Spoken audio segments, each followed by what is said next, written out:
Picture this. I'm standing in my driveway watching some county inspector take photos of my garage while this woman in a white tennis outfit points at my life's work like it's a pile of garbage.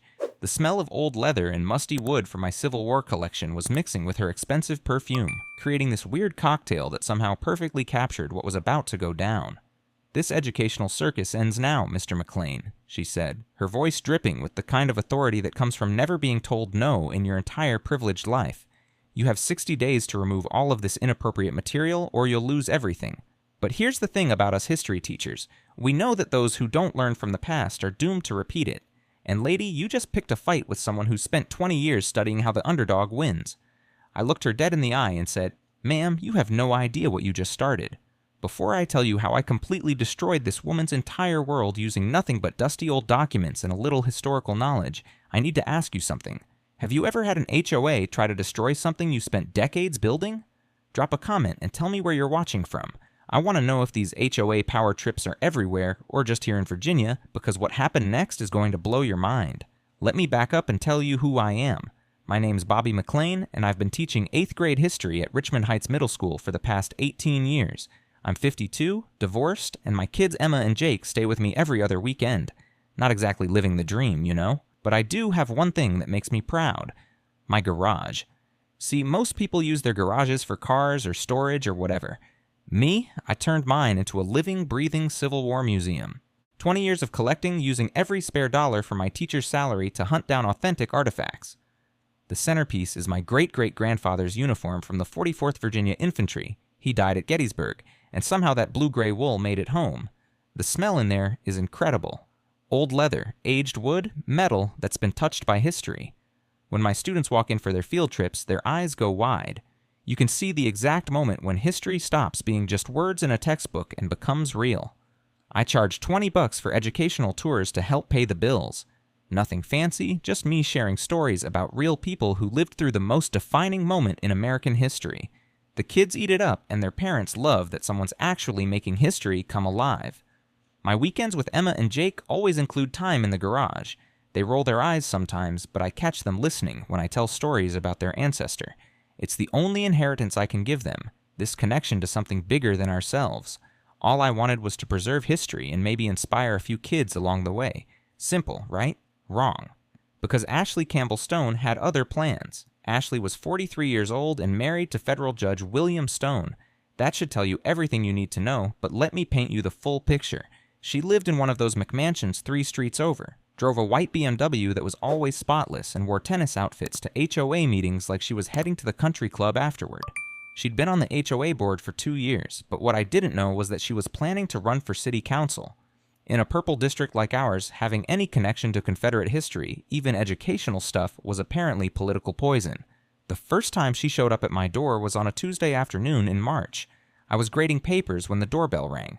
She stood there with this practiced smile, clipboard in hand, looking like she was about to sell me life insurance. "Mr. McLean, I'm Ashley Campbell-Stone from the HOA board. I understand you've been operating some kind of historical display in your garage?" The way she said historical display made it sound like I was running a meth lab. "Yes, ma'am. Educational tours for students and history enthusiasts. Everything's properly licensed through the county." Her smile never wavered, but something cold flickered behind her eyes. "Well, we've received several complaints about commercial activity in a residential zone. I'm sure you understand our position. Here's what I know now that I didn't know then. Ashley had already done her homework. She knew my divorce had been messy, knew I was struggling financially, knew I'd put everything into that collection. She thought she was dealing with just another desperate teacher who'd fold at the first sign of legal pressure. Boy, was she wrong. "What exactly are you asking me to do?" I said. "Cease all commercial activities immediately, remove any displays visible from the street, return your garage to appropriate residential use." She handed me an official-looking document. "You have 60 days to comply." I looked down at the papers. The HOA letterhead was fancy, lots of legal language, but the message was clear. Destroy everything I'd built or face the consequences. And if I don't? That's when her mask slipped just a little.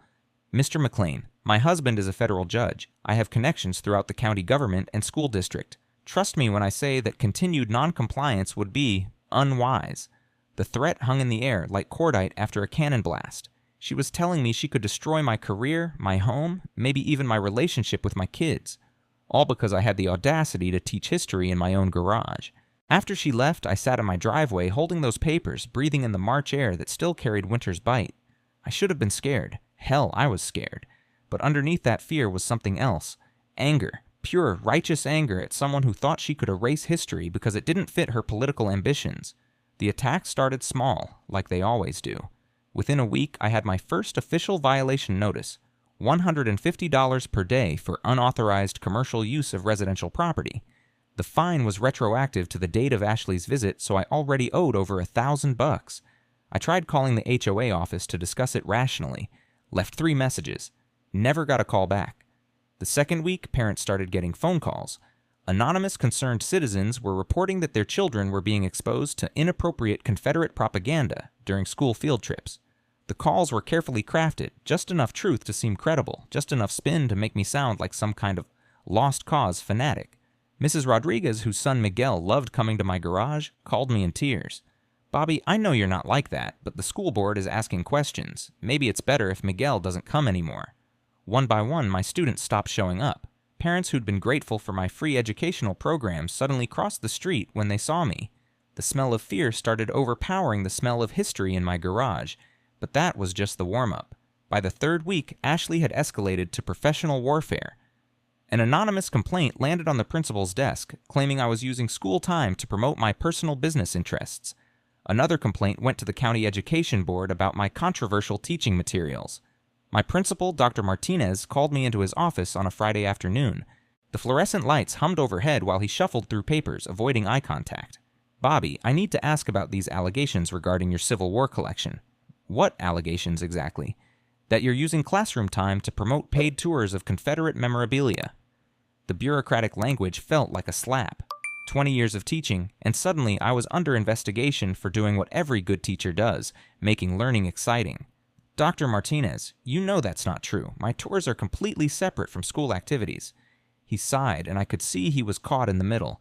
"Look, Bobby, I believe you, but the board is breathing down my neck. Can you just tone things down until this blows over?" Tone things down. That's administrator speak for sacrifice your principles to make my life easier. I wanted to fight it right there, but I could see the writing on the wall. Ashley wasn't just going after my hobby, she was systematically destroying my professional reputation. The metallic taste of injustice filled my mouth as I walked back to my empty classroom. How do you fight someone who has unlimited time, unlimited resources, and connections throughout the local power structure? You do what historians do. You research. The 4th week brought a new level of hell I wasn't prepared for. A letter arrived from my bank questioning whether my property was in compliance with the terms of my mortgage. Apparently, someone had tipped them off about potential unauthorized commercial modifications to my home. They wanted a full inspection and documentation of all improvements. The same day, my ex-wife Jennifer called. Her voice was tight with worry and anger. "Bobby, what the hell is going on? I just got a call from some woman claiming you're running an inappropriate business that makes our children's living situation unstable." My blood ran cold. "What woman?" She didn't give her name, but she said she was concerned about Emma and Jake being exposed to extremist historical materials during their visits. She suggested I might want to reconsider our custody arrangement. This was war now. Going after my job was one thing. Going after my kids was crossing a line that should never be crossed. "Jen, you know that's garbage. You've been to the garage with the kids. It's just history." "I know, Bobby, but she was very convincing. She mentioned specific artifacts, quoted things you'd supposedly said. Someone's been watching you very carefully." After I hung up, I sat in my kitchen staring at the pile of threatening letters that had accumulated on my table. HOA violations, professional complaints, banking inquiries, custody concerns. Ashley Campbell-Stone was waging a coordinated campaign designed to destroy every aspect of my life. But here's what she didn't understand about history teachers. We're trained to see patterns, and this pattern was starting to look very familiar. I'd seen this before, the systematic destruction of someone who stood in the way of people with power and ambition.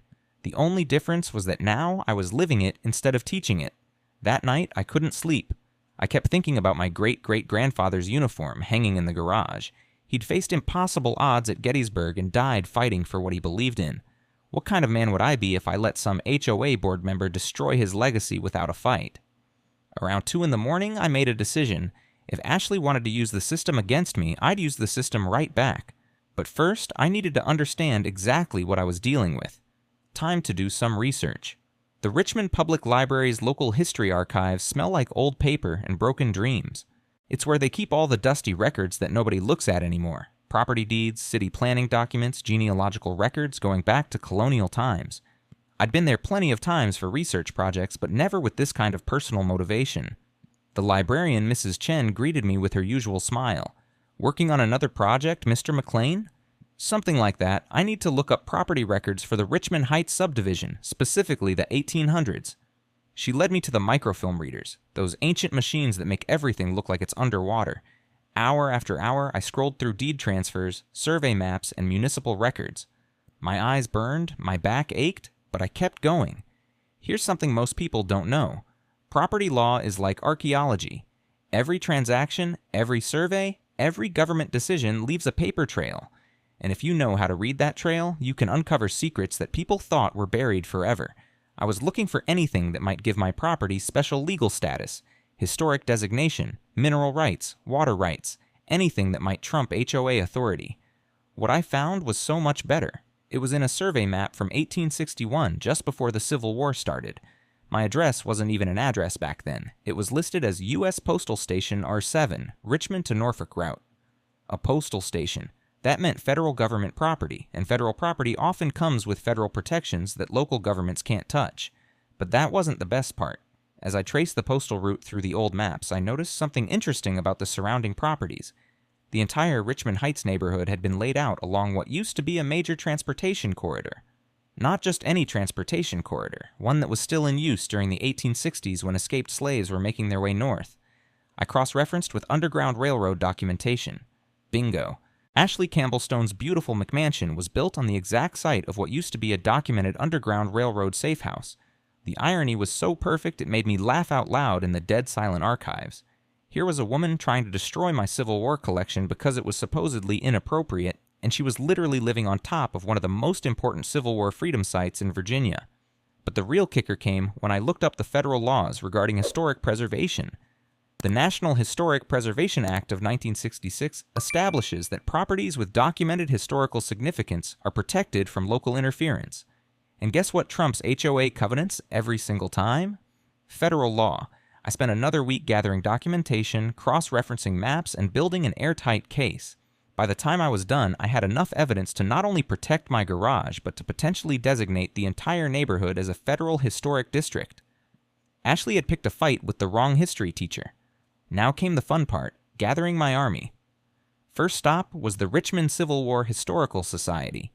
These are the people who spend their weekends reenacting battles and their weekdays researching regimental histories. They take historical preservation very seriously. I walked into their monthly meeting with a stack of documents and a story that had them leaning forward in their chairs. By the time I finished explaining what Ashley was trying to do, you could have heard a pin drop. "She wants to destroy a 20-year collection because it might hurt her political campaign," said Margaret Williams, the society president. Margaret was 74 years old and had been fighting for historical preservation since before I was born. That's exactly right, and I have reason to believe she's just getting started. The society voted unanimously to support my case. More importantly, they connected me with their lawyer, a guy named Tom Fletcher who specialized in historic preservation law and had a particular hatred for HOAs trying to erase history. Next, I reached out to my neighbors, not the new residents who'd moved in during the past few years, but the families who'd been in Richmond Heights for decades. People whose grandparents had stories about the neighborhood's past. Mr. and Mrs. Patterson, who lived 2 doors down, remembered when their basement used to flood in a very specific pattern. When I showed them the Underground Railroad maps, Mrs. Patterson's eyes went wide. "Oh my lord, Bobby, my grandmother always said there were tunnels under here, but we thought she was just telling stories." The Hendersons across the street had found old railroad spikes when they dug their garden. The Washingtons had a root cellar that had always seemed too elaborate for storing vegetables. One by one, the pieces fell into place. We weren't just living in a historic neighborhood, we were living on top of one of the most significant underground railroad networks in Virginia. But I saved the best for last. I called the National Park Service's Underground Railroad Research Division. It took 3 transfers and 40 minutes on hold, but eventually I got through to Dr. Sarah Kim, a historian who specialized in Virginia freedom routes. "Mr. McLean, what you're describing sounds incredibly significant. Could you email me those survey maps?" 20 minutes later, my phone rang. "This is extraordinary," Dr. Kim said. "We've been looking for the location of the Richmond Heights safe house for years." If your documentation is accurate, this could be one of the most important archaeological sites in the state. What does that mean, legally speaking? It means federal protection under the National Historic Preservation Act. Local governments can't touch it. HOAs definitely can't touch it. And anyone who tries to interfere with a federal historic site could be looking at serious legal consequences. The pieces were all in place. Time to spring the trap. Ashley must have thought she had me cornered because she called an emergency HOA meeting for the following Tuesday. The agenda had only one item: enforcement action against non-compliant property owner. She'd packed the community center with her supporters, mostly newer residents who didn't understand the neighborhood's history. But word had gotten out through my network, and the old-timers showed up in force. The smell of institutional coffee and nervous sweat filled the room as people filed in. Ashley sat at the front table wearing her most serious business suit, flanked by two lawyers I didn't recognize. A couple of local reporters had somehow gotten wind of the story and were setting up cameras in the back. "This meeting will come to order," Ashley announced, banging her gavel like she was presiding over the Supreme Court. "We're here to address the continued non-compliance of Mr. Robert McLean regarding unauthorized commercial activity." She spent 10 minutes reading from prepared remarks about property values, community standards, and the importance of uniform compliance with HOA regulations. The whole performance was designed to make me look like some kind of rogue operator, threatening the fabric of suburban society. "Mr. McLean has been given ample opportunity to bring his property into compliance," she continued. "Since he has refused to cooperate, we are prepared to take immediate legal action to protect our community." She paused dramatically, looking around the room like she was waiting for applause. "Mr. McLean, you have 48 hours to remove all commercial displays from your property, or we will initiate foreclosure proceedings and pursue criminal charges for operating an illegal business." The threat hung in the air like smoke from a battlefield. Around the room, I could see people shifting uncomfortably. Some of Ashley's supporters were nodding approval, but others looked uncertain. Foreclosure seemed like a pretty extreme response to a garage museum. Ashley's lawyer stood up with a thick folder. "We have documentation of repeated violations, evidence of commercial activity, and testimony from concerned residents. Mr. McLean's activities are not only against HOA regulations, but potentially in violation of county zoning laws." That's when I stood up. "Mrs. Campbell-Stone, I appreciate you giving me 48 hours, but I don't think I'm going to need that long." I walked to the front of the room carrying my own folder, the one I'd been building for the past month. The reporters perked up, sensing that something interesting was about to happen. "You see, I've been doing some research of my own, and I've discovered some fascinating things about our neighborhood's history." Ashley's confident expression flickered slightly. This wasn't in her script. "First, I'd like to submit this letter from the National Park Service." I handed copies to the HOA board and the reporters. "It confirms that my property is built on the site of a documented underground railroad station, making it eligible for federal historic protection." The murmur that went through the crowd was like wind through dry leaves. Ashley's face had gone pale, but she was trying to maintain control. "That's very interesting, Mr. McLean, but historic significance doesn't override HOA authority." "Actually, it does. Under the National Historic Preservation Act of 1966, federally recognized historic sites are protected from local interference. That includes HOA regulations." I pulled out the next document. This is a letter from the Virginia Department of Historic Resources confirming that they're initiating the process to designate my property as a state historic landmark. The murmur was getting louder. Some of Ashley's supporters were starting to look worried. But wait, there's more. I was starting to enjoy this. Because when I was researching my property, I couldn't help but notice some interesting things about the surrounding area. I walked over to the wall and taped up a large map, the 1861 survey that showed the original postal route and underground railroad stations. It turns out our entire neighborhood was built along one of the most important freedom routes in Virginia, and some of the houses here are sitting on historically significant sites. I pulled out a laser pointer and aimed it at a specific location on the map. For example, this spot right here was documented as Safe House Number 3 on the Richmond to Norfolk Freedom Route, and according to current property records, that's where 1247 Magnolia Drive now stands. The silence in the room was deafening. 1247 Magnolia Drive was Ashley's address. "Mrs. Campbell-Stone, congratulations. You're living on top of one of the most important underground railroad sites in the state. The National Park Service is very excited to include your property in their survey." Ashley had gone from pale to gray. That's impossible. Our property has no historical significance." "I'm afraid it does, and under federal law, any attempt to interfere with the investigation or preservation of these sites could result in criminal charges." I turned to address the room. The really beautiful part is that once the federal government designates this area as a historic district, all the recent development restrictions will be reviewed. Any structures that don't meet historic preservation standards will have to be modified or removed. The lawyers were whispering frantically in Ashley's ear. The reporters were scribbling notes and asking their camera operators to get closer shots. Of course, I continued, my garage museum fits perfectly with the historic preservation mission. In fact, the Park Service has suggested that it could serve as the visitor center for the new Underground Railroad heritage site. Ashley finally found her voice. This is ridiculous. You can't just make up historical significance to avoid HOA regulations. I'm not making it up. I handed her a thick folder. These are certified copies of all the documentation, survey maps, Underground Railroad records, federal correspondence, state historic preservation letters. It's all there. She flipped down through the pages, her hands shaking slightly. I could see the exact moment when she realized how completely she'd been outmaneuvered. The best part, I said, is that tomorrow morning, representatives from the National Park Service, the Virginia Department of Historic Resources, and the FBI's art crime team will be conducting the initial site survey. They're particularly interested in any recent attempts to suppress or interfere with historic preservation efforts. That last part was mostly true. I'd spoken with Dr. Kim that morning, and she'd confirmed that they were fast-tracking the site evaluation. The FBI part was a little creative license, but Ashley didn't know that. The meeting dissolved into chaos. Reporters were asking questions, neighbors were arguing about property values, and Ashley's lawyers were making urgent phone calls. But I wasn't done yet. Oh, one more thing, I announced over the noise. I've been in touch with several journalists who specialize in political corruption stories. They're very interested in how a federal judge's wife used HOA authority to try to suppress historically significant sites that might interfere with her political campaign. Ashley's face went from gray to green. The implication was clear. This wasn't just about HOA overreach anymore. This was about potential federal corruption, abuse of judicial influence, and interference with historic preservation. She gathered her papers and rushed toward the exit, but one of the reporters caught her.